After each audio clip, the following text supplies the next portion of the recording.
Good day everyone, my name is Elisa Zayo from ESPA FM18. On this video, I will demonstrate how to integrate, to clean, to transform, and to validate a data. I have two data here, enhanced concept transaction and copy shop transaction, a file data of Excel and text. Now, I will open first the Excel file. And the next is the text file. Ito naman, lalabas yung text import wizard. Dito natin i-aayos siya ng kada tab. Which is, i-check mo lahat if sakto or ayos ba yung tab kung saan siya nakalagay. Next, and finish. Ngayon, isi-save mo siya as a, well, ito na siya. Isi-save mo ito bilang save as, browse, and save as type ay gawin siya Excel workbook. So, magiging Excel file na siya. Now, hinapin ko siya dito sa another sheet, text file and Excel file. Dito sa text file, lalagyan ko siya ng column na source type and ang column niya is new system. Table to range. Then, add column, custom column. Yung custom column, yung custom name, ay gawin natin siyang source type. And new system. Okay. Then, kasi lang natin yung date niya. Yung date ng column, dapat date only. And yung column ng time only. Then, hold, close, and load. Ngayon naman, ganito yung gagawin natin sa Excel file. Select yung data cell, data from table and range. Mag-add tayo ng column, custom column. Yung column name is source type. Yung formula naman niya, which is Excel na siya naman ay legacy. And okay. Then, check lang ulit natin yung date. Pwede lang natin siyang date only. And yung time only. Then, check natin siya i-close and load. Ngayon naman, yung ginawa natin table sa query ay sasamahin natin siya. Data table and range. Then, dito, ang ginawa natin is append previous and as new. Ngayon, yung first table natin is yung table 3 and yung second table is yung table 1. Then, check lang natin. Tsaka natin siya i-close and load 2. Dito, makikita natin, dito yung pinakita kung paano mag-append ng previous. Which is, nagsama na yung table natin kanina na isa is text file, yung isa naman ay Excel file. Ngayon naman, mag-R data, table here. Ngayon naman, gagawin ko naman siyang stack data. Select ko lang yung data cell, then data from table and range. Then, select ko lang yung table, control shift down, okay. Then ito, may lalabas siyang column 1, column 2, column 3. I-click ko lang to end use first row as a header. Ngayon naman, isa-select ko lang yung mga i-add pivot ko na table. Select ko yung table, yung column na category, price and payment. Then, tsaka ko siya, transform, and pivot columns, only selected columns. Then, yan na siya. May attribute na and value. Yung attribute na yung tatlo, category, price, and payment. Now, isin natin muna yung date and time again. Then, tsaka natin close and load. Ngayon, ito na yung stock data natin. Then, select lang ulit natin yung data. Then, table design. Convert to range. And, select mo yung data niya. And, clear formats. Then, magmumula yung dito sa may kaya isin natin siya. Tapos yung date. And yung time. Ito na yung stock data ko.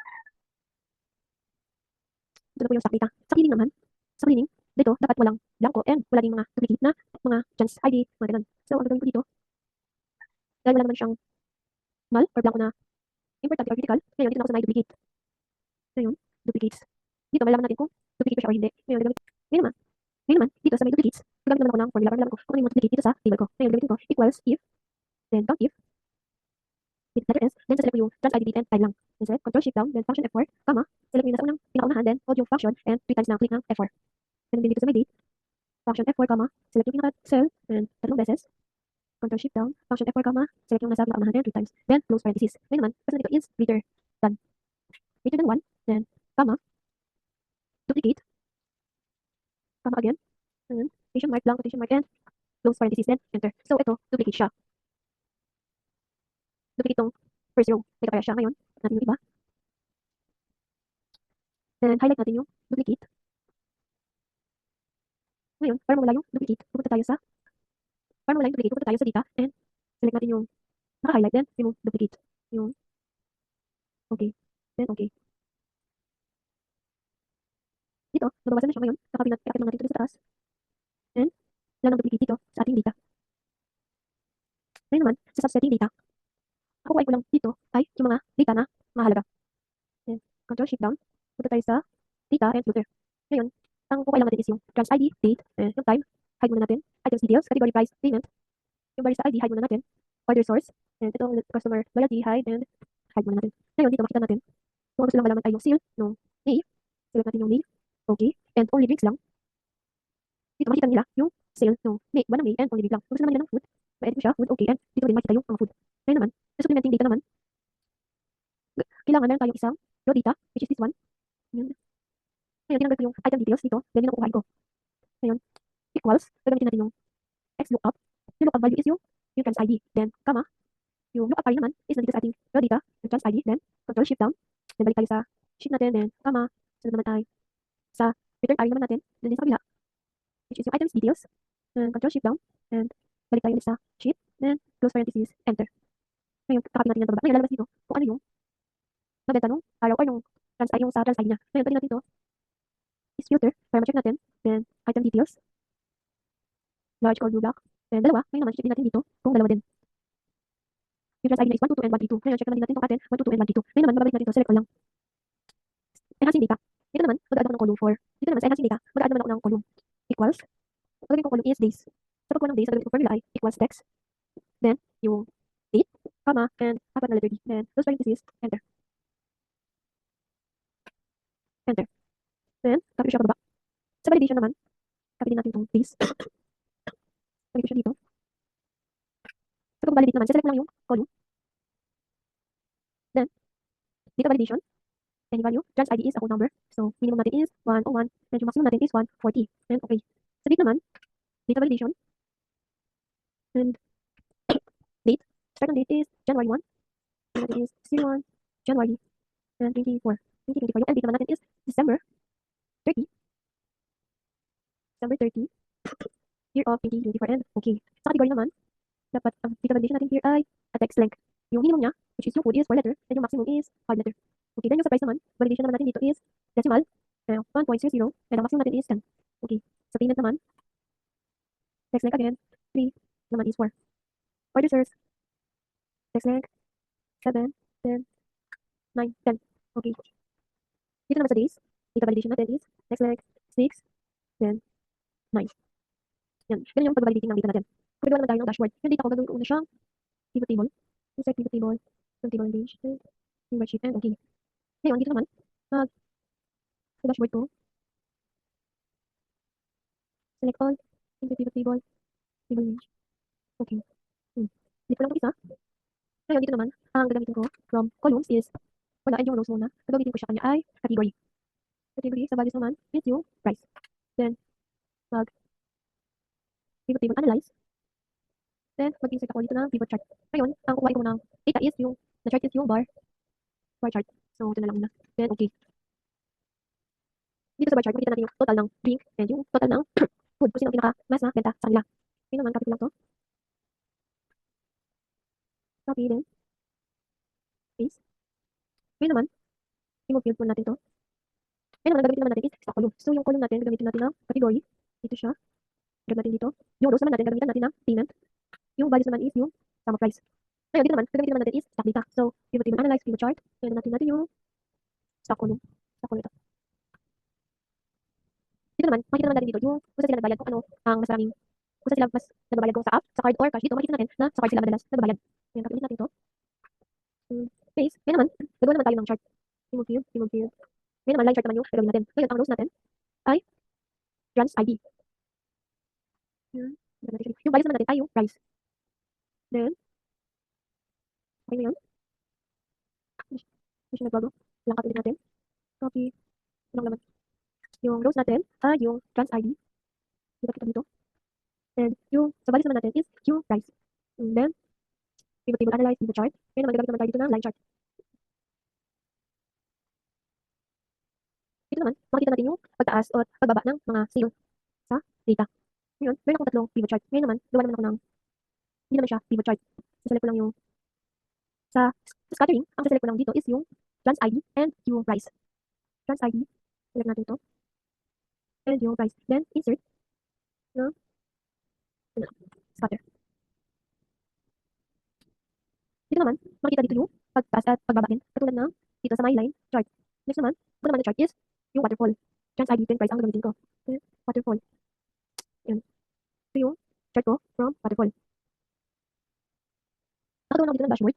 Then, yung waterfall chart natin is contribute incrementally to the overall sales flow, highlighting increase and decrease across the transaction. This scatter chart naman natin nag-show siya ng relationship between yung transaction IDs and yung item price. Each point represents a single transaction. This chart helps identify how prices are distributed across different transactions and whether they are unusually high or low price. Item is useful for starting price, pattern, at value and set. Yung bar column naman natin is the computation ng total sales between ng categories. Each bar represents a category and its high and decrease the total sales value. This visualization allows quick comparison to determine which category contributes more to overall sales.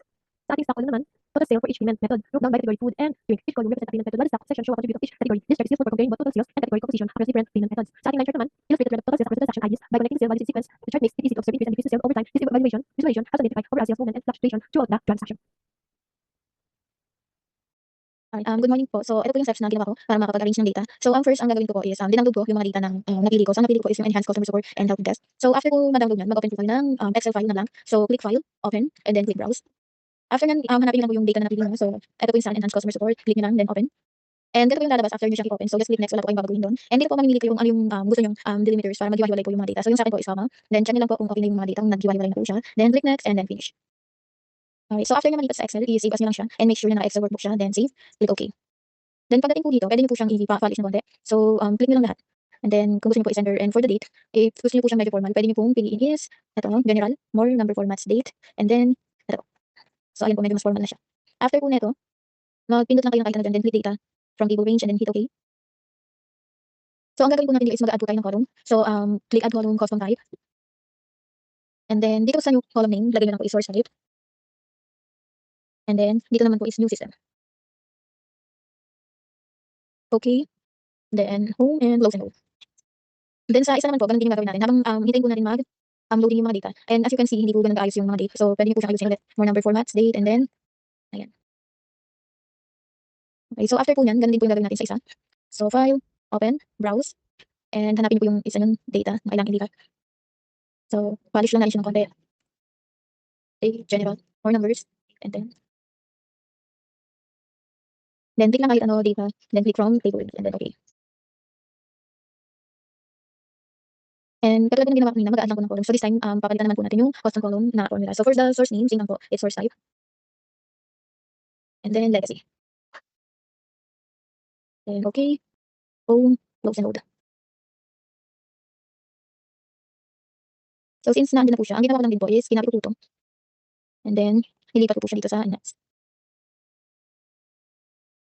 Yan. And then, ang gagawin na po natin na next is, i-append po natin siya. So mag-click lang po kayo ng item dyan, then data, from table range. Then check nyo lang po yung mga details. So, legacy. Then, click nyo lang po itong append queries. Tapos, ito po. So, ayun na po. Click nyo lang yung close and load. Tapos, hintayin nyo lang po siyang mag-load. So, ayun na po. Magkasama na po yung new system natin, siya yung legacy. So, ayun po yung kakalabasan niya. After po niyan, na ang next process na po natin is mag-i-stop and unstop po tayo. So, ito na po yung ginawa natin na new system and legacy. So, for stop and unstop, meron na po ako na-ready dito. Pero, ang process po na ginawa is namili po ako ng mga data na importante para po ma-unstop. So, ang pinili ko is agent, issue, category, CSAT, resolution, and yung source type po. So, click nyo lang yan, Control A, and then click data from table range. Okay. So, ayan na po yung mga data. Then, click nyo lang po yung transform, and i-click nyo lang po dito yung gusto nyo pong i-pivot. So, click nyo lang po yung pivot column. Then, mamimili po yung ano po yung gusto nyo dyan. So, ayan po. Then, click pivot column, and ayan po. Then, after po nyan, click nyo lang yung home, and then close and load. And ang kakalabasan po dapat nyo is ganito. So, wait nyo lang ulit lumabas yung data. Yan, ganyan po yung kakalabasan mo. And then, after po nyan, pwede nyo po ulit, pwede nyo i-copy, ito, dito sa appending data. So, ayun po, pinapit ko po siya, and then, in-edit lang. Ayan na po yung kinalabasan niya. And after po nyan, i-unpivot po natin siya, so that po bumalik siya sa dati. So, ito po yung pinivot natin kanina. Click nyo lang yan, then, data from table range. Then, transform. Then, i-click nyo lang po yung mga pinili nyo kanina. Ayan, so, ito po. And then, click unpivot columns. Ayan po, bumalik na po siya. So, since nagbago po yung ano niya, yung pangalan dito sa taas, pwede nyo po siyang baguhin dito. So, issue. And then, CSAT store. Ayan po. Then, after po nyan, home, and then close and load.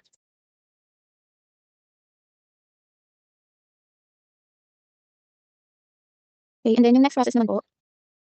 So, once na-close and load na po siya, ayan po, bumalik na po siya sa dati. So, after po nyan, ililipat nyo lang po siya dito. I-copy nyo lang po siya ulit. So, para naman po sa cleaning, so ito po yung mga data. Ito po yung ginawa namin for new system and legacy. So, dito po, hanapin ko po kung meron pong blank. And ang formula po na ginawa ko is, click nyo lang po, equals count blank. And then, piliin nyo po yung, ito po, equals count blank. And then, click nyo lang po yung ticket ID, and then, control shift down, close open parenthesis, and enter. So, dito po sa ticket ID, 0 po yung missing, yung blank niya. And then, after po nyan, i-click nyo lang po ito, then, hanggang dito sa below. So, ayan po lumabas na kung ilan yung mga blank na space dito sa Excel. So, meron po tayong 30 na blank or missing for customer ID, contact channel, first response time, and secret status. So, dito naman po, kung gusto nyo, pwede nyo naman po siyang gawin. So, if you want, you can click move or copy. Then, piliin nyo lang kung ano yung gusto nyo i-copy. Sa akin po yung cleaning, then click create copy, and then hit OK. So, since meron akong copy, ito po, dito naman po lilinisin ko siya para medyo maganda po siyang tingnan. Since ang missing natin ay yung sa contact ID. And pwede na po natin itong buhayin since may copy naman po tayo nun sa kabila. Click nyo lang po ito, clear all formats, and then delete. And dito naman po, tatanggalin na natin yung may mga blank. Control Shift. Click nyo lang po yung Control Shift.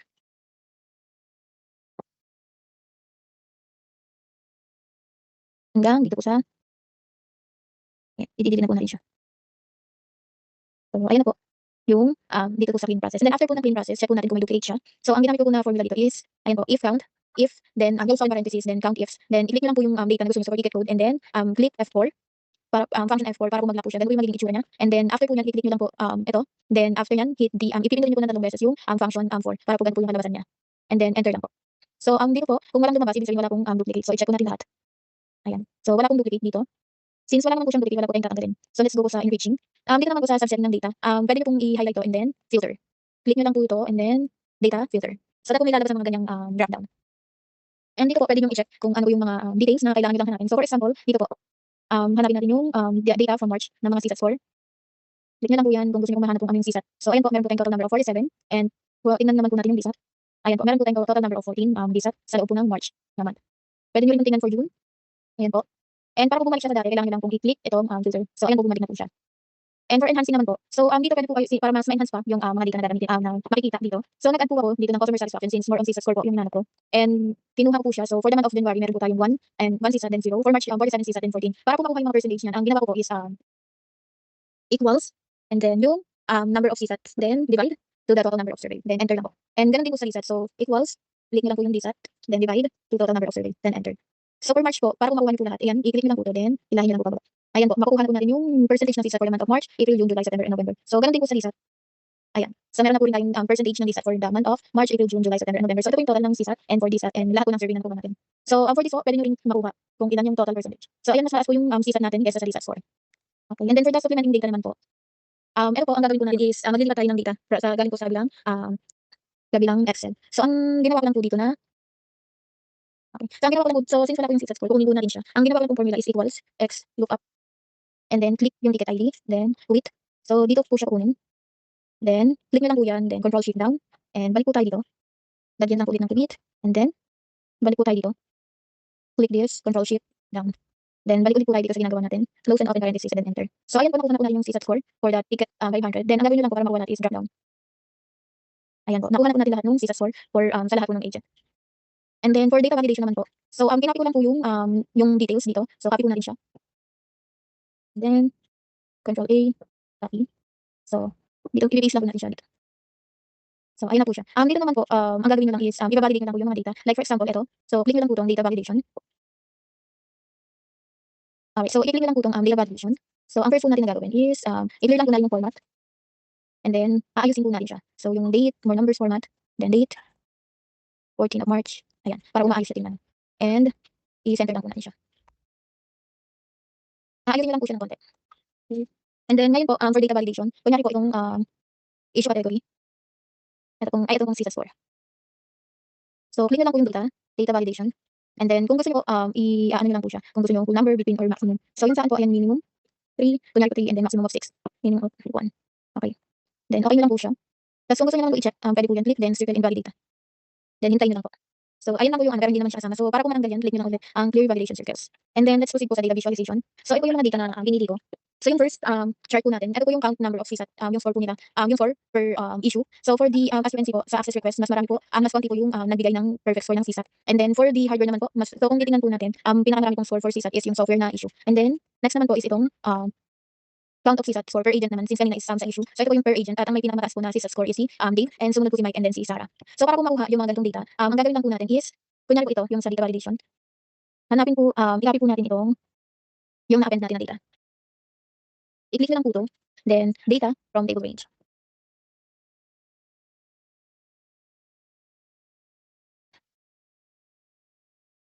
Okay, so dito naman po tayo sa data visualization. Okay. So, ito yung mga nakuha na chart. So, para ko makuha ang chart na 'to, ang ginawa ko is, first pumunta po ako dito sa pending data, then click lang po kahit saan, click data, insert, and then pivot table, then click from table range, and hit okey lang po. So, ayan po, para po makakuha tayo ng mga, data, ang first po na ginawa ko is, clinin ko po agent and then CSAT score. Ayan po. So, kunin lang po natin yung custom, lahat po ng count ng CSAT score, and then click pivot analyze, then click pivot chart. So, meron po tayo ditong, line, bar, and then chart. So, ang napili ko is itong line, ito pong, stack column. So, click niyo lang po yung okey, and axis, click niyo yung axis title and pupusin niyo yung my data labels, puwede din po. Tapos, edit niyo lang po siya ng CSAT score, and then agent, ayan po. Then puwede niyo po siyang edit sa, kung ano pong gusto niyong design, kung gusto niyo po yung kay Dave is color, violet, then for Mike is color blue, and then color orange. So, ayun po, kaya ko nakuha yung data visualization ko po dito. So, yung first chart ko po na kinuha is, count of CSAT score for, galing po sa mga, issue category, and then next is yung CSAT score po ng mga agent, and yes, ang total po natin is yung, total number of 70, CSAT score or survey, and ang pinakamataas po is si Dave. So, for the, sum naman po ng mga response time nila, ang mas tagal po mag-response, si Dave din po. So, we have a total number of 91.7 ng, total response. And then, next naman po is yung sum of first response time, and then CSAT score po per agent, per month. So, ang pinakamataas po na sum ng, first response is yung, last March, from Mike, and then for the CSAT score, pinakamataas po natin is last March from Dave. And then next chart po natin is ito pong total percentage ng CSAT score per issue, category, and by agent. So, ang pinakamataas po natin na CSAT score is, galing kay Mike, and then next is my, Sarah, and then si Mike po. So, ayun po kung paano ko nakuha yung data, visualization, data validation, supplementing, data, enhancing data, enriching data, or subsetting. And then we do have the, duplicates, for cleaning the, copy, unstack and unstack the, or the arrangement of data, and also the how to unpivot the data. And lastly, the appending data. So, ayun lang po. Thank you so much.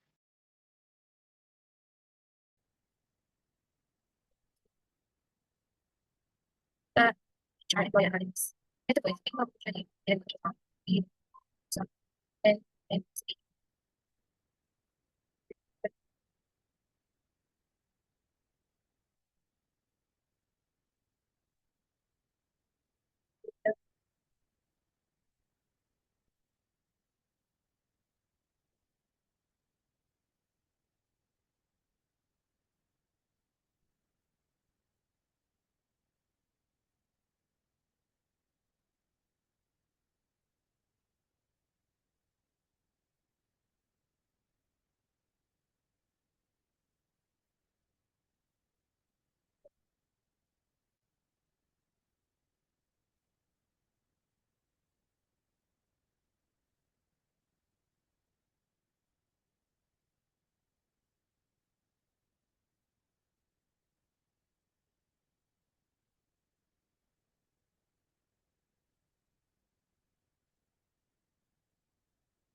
Pipili ko rin siya.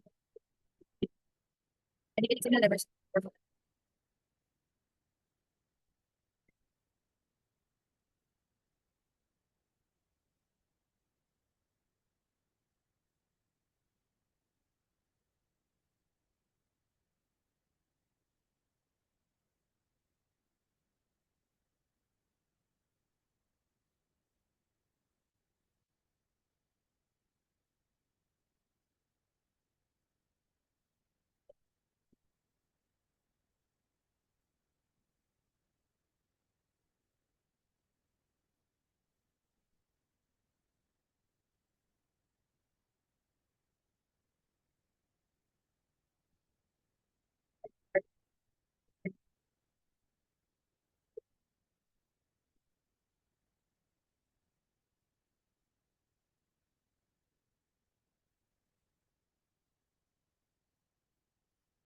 Okay. So, good morning. My name is Maria Abigail Bartolome. Yung napili ko is digital marketing. So, na-download ko na yung file. Ito siya. And then yung text file is this one. Inopen ko na yung digital marketing na Excel file. So, we're just gonna add the, open the text file. So, open. And then, you will select the text file here.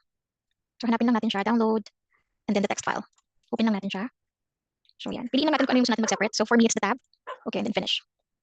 So, mag-open siya ng another workbook. And then, save lang natin siya as Excel para ma-merge natin siya mamaya if mag-a-append tayo ng data. So, yan. Since na-save ko na lumalabas is, meron na akong existing file. So, ito na siya. Yan. Naging dalawa na siya. Copy na lang natin tong Excel file na original dito sa workbook ni text file. So, yan. And then, lagyan natin siya ng name. Okay. So, ang gagawin natin is mag-add tayo ng column. Unahin natin si Excel files, digital marketing. So, click natin yung data. And then, from table range. So, cancel. So, we need to select this one. Any cell within the data. And then, table range. Okay. And then, we can transform. Select natin yung date. Piliin natin is date lang. Replace. Para maayos siya. Tanggalin natin yung time. And then, add tayo ng column. So, since this is the Excel type, we will add legacy. Okay. And then, okay. So, na-add na siya dito. So, close and load. Yan. So, ito na siya. Meron na siya another extra column. Then, we'll do the same thing on the enhanced digital marketing, which is the text file. So, still data. And then, from table range. Okay. And then, modify din natin yung sa date para at least maayos tingnan. Wala ng time. Date. So, add column. And since this is the text type, the formula for this is new system. Yan. Na-add na siya dito. So, back. Close and load. Okay, yan. Meron na silang tig-isang table. So, ang gagawin natin is, i-append na natin yung data. So, click natin tong bagong, any column or any tab dun sa na, modify na natin. Lalagyan natin ng bagong, then click, right. Sorry, hindi ko siya makita. Yan. So, career and then edit. Okay, append as queries and then new. Then piliin natin yung other table para pagsama natin siya to table. So, the table 3. Yan. Okay. As you can see, dapat kasi magsasama na siya. But for this one, nagdalawa yung column na impressions. Dapat isa lang siya. So, control natin. Pagkasamahin natin siya, merge. Merge column. Impressions. Okay. Same with clicks since na double siya. Clicks. And then for spend also. Merge. And last one is conversion. Kasi ito lang naman yung mga nadoble yung column. Conversion. Okay, so okay na. Kasi dito sa dulo na to, wala naman yan part. Wala naman details yan sa baba talaga. And then close and load. Okay, yeah. So, ayan na siya, nagsama na siya. So, yung impressions natin is nagsama na lang siya under one tab or under one column rather. So, ayan. Kasi ito, wala naman talagang file or data dito sa part na to. And then, dito, if you can see, meron na ditong blank. So, ang ginawa ko na dito is manual ko na lang siya. Since mahihirapan ako if ever magka-copy paste ako, baka mabago pa yung format. And then, if ever naman gusto mo i-filter yung dates, ang ginawa ko lang is, para mas maayos tingnan. So, ang pinili ko lang dito is, ito, yan. So, ayan siya. Parang mas maganda. And then, syempre, yan. So, ito yung kakalabasan niya. If ever, dito na siya sa na-append ko na data. Yan. As you can see, na-filter ko na rin dito. Na-fill in ko na rin yung mga blank dito. So this time, ang gagawin natin is yung sa stack and unstack, sa structural fix, reshaping, and parsing. So dito pumili na ako ng tatlong pinaka-importanting info or data na kailangan ko. Pinili ko is yung platform, clicks, and target audience. So mag-pivot tayo ng file. Ang gagawin natin is select natin yung parcel and then data and then column. So mag-add tayo ng column. Tapos piliin natin yung info na gusto natin i-pivot. So para sa akin is yung target audience. So transform, pivot column. And then pinili ko dito is yung clicks. So ayan siya. So ito na yung lumabas na stacked, which is yung pivot value. So then close and load. Mag-open siya ng another tab para doon. So wait lang natin mag-load. Yan. So nagkaroon na tayo ng data. This one, since blank siya, ang ginawa ko is nilagyan ko na lang siya ng value na 0 dito sa file ko. Yan, dito para at least medyo okay siya na lahat may numbers. And then gagawin natin siya, i-unpivot naman natin siya. So select pa rin natin is yung mismong file, data, and then from table, para bumalik siya sa dati. And then select natin lahat, except dun sa platform, and then transform, and then unpivot columns. So yan, bumalik siya sa dati. Ang pinakaiba lang is, nagbago yung title ng bawat column dito, aside from sa platform. So ang gagawin natin is i-edit lang natin siya. Kasi dapat is clicks and target audience siya. So since naging attribute, gagawin lang natin siya, target audience ulit. And then clicks. So ito siya. Ganun at nagiging sort. Ito yung data na ginamit ko kanina. And then, ito na yung na-pivot ko. And then, yung pivot ko bumalik sa dati. Ito yung sinasabi ko na nagbago yung name. Which is, pag in-edit mo naman siya, dapat ito siya. Target audience and clicks. So, ayun yun. So, for this, gagawin natin is yung cleaning. Pumili na ako ng 5 info na kailangan ko. Dito sa enhanced digital marketing. Kinuha ko yung platform, ito, except sa date. So, ito na siya. Ayan. So, hahanapin natin if merong missing data dito sa mga to. So, the formula of that would be equal sign, count blank. Then double click. Select natin, for example, impressions muna. Control shift down and then close parenthesis. Enter. So for impressions, wala. Then drag na lang natin until conversion. So wala tayong missing item sa mga to. Then kunin na rin natin yung mean. So the formula for the mean is equal sign average. Double click again and then select natin si impression. Control shift down, close parenthesis, enter. So gawin natin, drag lang din ulit. Kunin din natin yung standard deviation. Dev. So ang gagamitin natin formula is tdev s. Double click and then impression. Control shift down, close parenthesis, enter. Oh, sorry, gawin natin. stdev s. And then impression, control shift down, close parenthesis, enter. Ayan. So, drag natin hanggang dulo. So, para maging uniform siya, ayan, into 2 decimal places. And then, kunin din natin yung minimum and then maximum data for each. So, for the minimum formula, of course, it's minimum. And then, still select the data. Control shift down, close parenthesis, enter. And then, just drag it also. And then, for the maximum, control shift down. Okay. So, wala naman tayong kailangan kunan dito since walang nawawala. Ito na yung kalalabasan niya. So, ayan.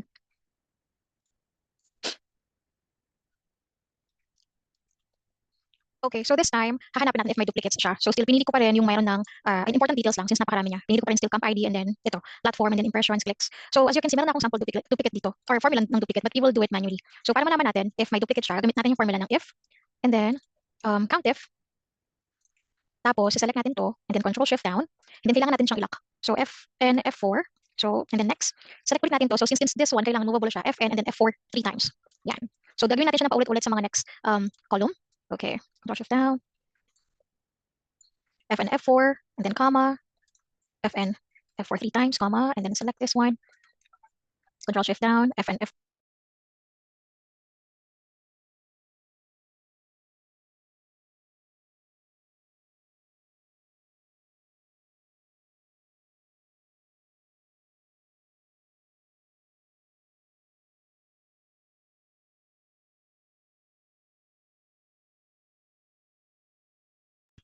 Then this one, Fn F4 3 times. And then close parenthesis. And then since kailangan natin malaman yung duplicates, so if it's greater than 1, kailangan ang lalabas na name is duplicate. And then close parenthesis, comma. If there's no duplicate, dapat ang lalabas is blank lang. So we'll just leave it space and then close parenthesis. Yan, enter. So as you can see, wala siyang duplicate. Okay, so we're just gonna drag it down to see if there is a duplicate. So wala. So ito yung unang formula na ginawa. Try lang din natin kung may naiba. So wala siyang duplicate. So ito siya. Yan. Wala rin siyang duplicates dito on my end. Here's the formula that I used here. Same lang. Okay, so this time, magta-transfer tayo ng data from another Excel. So, paano natin ita-transfer yun? So, ito yung kinuha ko, camp ID. And then yung raw data ko is nandito sa kabilang file, which is ito. So, platform. Kukunin natin kung anong platform yung nasa ID number na ito or camp ID number na ito. So, ang gagamitin natin formula is XLOOKUP. And then, select natin is yung camp ID yung first. And then, comma. And then, punta tayo dun sa kabilang Excel. Select natin to Control-Shift-Down. And then, comma. Balik tayo sa dati. So, ayan na siya. So, kailangan din natin ng return array. So, ano yung ibabalik niya once na-select na kung ano yung camp ID number. So, since kailangan natin malaman kung ano yung platform, select naman natin is yung platform. So, Control-Shift-Down, and then balik tayo sa dati. Close parenthesis, and then enter. So, Facebook check natin if tama. Sa C101 Facebook, dito is Facebook. So, idadrag na lang natin siya pababa para mag-apply sa lahat. So, ganoon. And sa filter na, so for the subsetting na nabanggit ko kanina yung sa filter, so siselect lang natin siya, filter. Like for example, gusto mong malaman kung ano yung details na under sa Facebook na social media platform. So we can click here and then text filters contain, halimbawa, gusto mong i-check lang is yung details for Facebook. And then yan, so naka-filter na siya. And then you can just click filter again para bumalik sa dati. Enhancing. Itong data na to is available na talaga siya. So para na makapag-add tayo ng extra data, kukunin natin yung clicks per impression. So yung impression is yung measure ng visibility and potential exposure ng post or video na nag-a-appear sa isang user. And then, if ilang beses nilang kinlik yung post or video na yun. So kukunin natin ito. Yung value niya or yung formula niya is equal sign impressions divided by clicks. So enter. So 40 clicks. 40 times siya yung average na naklik yung isang post or video or impression. So drag lang natin siya hanggang baba. Okay. So ito rin siya. Ayan. So for data validation, yung napili ko is yung impressions. Kaya nang sabi ko, ito yung total number of times a piece of content like post, ad, or video usually appears on user's screen. Kahit na nakita nito multiple times. So ito yung pipiliin natin and then select data validation. So pinili ko is yung minimum 5,000 and then maximum of 28,000. And then okay. So para makita natin kung ano yung mga na-validate na data, circle invalid. So ayan, lumabas yung mga below 5,000 since yun yung minimum natin. Yan, same lang siya dito sa ating file. So for the last part, for the last part, the data visualization, i-demo ko kung paano siya nagawa. Pero meron ako ditong sample. Nakapagawa na ako ng 5 samples ng data. At i-demonstrate ko pa rin kung paano ko siya nakuha. So click lang natin insert pivot table from table range and then select natin kung saan magagaling yung data. For example, this one, enhanced digital marketing, select lang yan. And then, okay, one moment. Okay, ito, and then select all, yan.